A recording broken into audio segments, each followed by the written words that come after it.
পশ্চিমবাংলা ক্রমাগত দেখছে যে কোনো একটা কারণে বিজেপি যারা জিততে পারবে না তারা এতদিন তো বিভিন্ন প্রতিষ্ঠানগুলোকে ব্যবহার করলেন।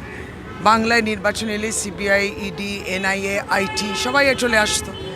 তারপর ইসিআইয়ের মাধ্যমে এসআইআর করে একবারই ভোটের সংখ্যা কমানো, আর তারপর দেখানো যে বাংলার আইএএস আইপিএসের মধ্যে একটা বিভাজন তৈরি করা। এই সবটা বাংলার মানুষ দেখছে। এটা কিন্তু বাঞ্ছনীয় কিংবা শোভনীয় নয়, এটা অত্যন্ত অপমানজনক, দরকারই ছিল না। যারা ছিলেন তারাও যোগ্য, যারা এসছেন তারাও যোগ্য।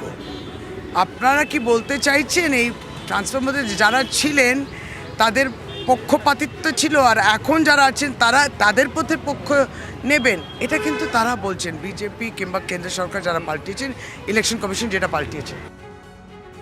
আমাদের অস্বস্তির কোনো ব্যাপার নেই। নির্বাচন কমিশন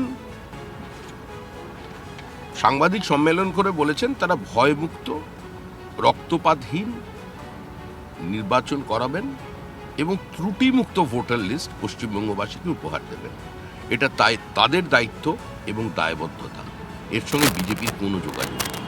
তবে হ্যাঁ, গলি থেকে রাজপথ পশ্চিমবঙ্গের মানুষ চাইছেন যে পুরো সরকারটাকেই সরিয়ে দিয়ে নির্বাচন করতে। কিন্তু বিজেপি নীতিগতভাবে প্রতিহিংসার রাজনীতির মতো, যেটা কংগ্রেস করেছিল, যার গর্ভ থেকে জন্ম নিয়েছে তৃণমূল কংগ্রেস, ৩৫৬ ধারা প্রয়োগের বিরোধী। তাহলে এত কর্মী খুন হওয়ার পরেও,